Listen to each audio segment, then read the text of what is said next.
वीर योद्धा महाराणा प्रताप। महाराणा प्रताप ये नाम इतिहास में सदा के लिए अमर है। वो मेवाड़ के राजा थे, जो पश्चिमी भारत का एक राज्य था। प्रताप अपनी अटूट बहादुरी और शक्तिशाली मुगल साम्राज्य के आगे न झुकने के लिए जाने जाते हैं। वो विरोध का प्रतीक थे, जो सही है उसके लिए लड़ने का प्रतीक थे। प्रताप का जन्म एक ऐसे समय में हुआ था जब चारों तरफ अशांति थी। मुगल बादशाह अकबर अपने साम्राज्य का विस्तार करना चाहता था। वो राजपूताना पर कब्जा करना चाहता था, जो राजपूतों की भूमि थी। बहुत से राजपूत राजाओं ने अकबर की अधीनता स्वीकार कर ली, लेकिन महाराणा प्रताप नहीं माने। वो अपनी आजादी और अपने लोगों की स्वतंत्रता को सबसे ऊपर मानते थे। प्रताप ने अपनी मातृभूमि की रक्षा की कसम खाई, भले ही इसके लिए उन्हें असंभव से भी लड़ना पड़े। उन्होंने अपने लोगों को एकजुट किया, अपनी अटूट भावना से उन्हें प्रेरित किया। उनका नाम वीरता और अत्याचार के खिलाफ प्रतिरोध का पर्याय बन गया। आज तक उन्हें राजपूत गौरव और स्वतंत्रता की अदम्य भावना के प्रतीक के रूप में पूजा जाता है। 1576 ईस्वी में हल्दीघाटी का युद्ध दिग्गजों का टकराव था। मुगल सेना, जिसका नेतृत्व कुशल सेनापति मानसिंह प्रथम कर रहे थे, का सामना महाराणा प्रताप की छोटी लेकिन दृढ़ सेना से हुआ। युद्ध का मैदान एक संकरा पहाड़ी रास्ता, लोहे के टकराव और हजारों सैनिकों के युद्ध के नारों से गूंज रहा था। यह केवल जमीन के लिए लड़ाई नहीं थी, यह आदर्शों की लड़ाई थी। मुगल एक विशाल और शक्तिशाली साम्राज्य का प्रतिनिधित्व करते थे। महाराणा प्रताप स्वतंत्रता और स्वाधीनता की भावना का प्रतिनिधित्व करते थे। प्रताप के खिलाफ सारी परिस्थितियां थी।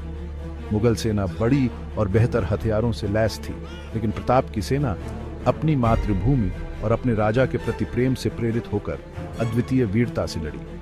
हल्दीघाटी का युद्ध महाराणा प्रताप और उनके वीर सैनिकों के साहस का प्रमाण था।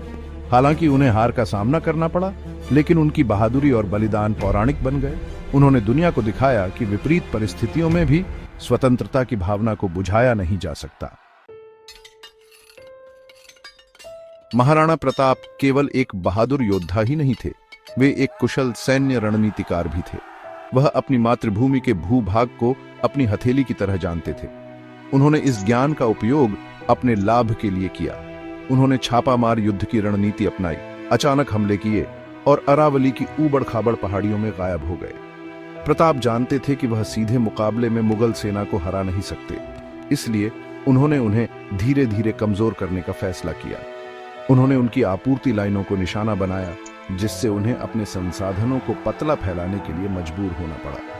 उनके सैनिक भूभाग से परिचित होने के कारण तेजी से आगे बढ़ने और प्रभावी ढंग से हमला करने में सक्षम थे। प्रताप का नेतृत्व युद्ध के मैदान से कहीं आगे तक फैला हुआ था। उन्होंने अपने लोगों को कठिनाइयों को सहने के लिए प्रेरित किया। उन्होंने उनके दुख और संघर्षों को साझा किया। उनसे कभी भी वह नहीं मांगा जो वह खुद करने को तैयार नहीं थे। वह एक सच्चे नेता थे, जिन्होंने उदाहरण पेश करके नेतृत्व किया और अपने लोगों की अटूट निष्ठा अर्जित की। हो सकता है कि महाराणा प्रताप हर लड़ाई न जीते हों, लेकिन उन्होंने कभी भी हार नहीं मानी। असफलताओं का सामना करने पर भी उन्होंने अपने सिद्धांतों से समझौता करने से इनकार कर दिया। उन्होंने मुगल शासन का विरोध जारी रखा, अपनी सेना का पुनर्निर्माण किया और अपने लोगों को प्रेरित किया। प्रताप की कहानी आशा की किरण है।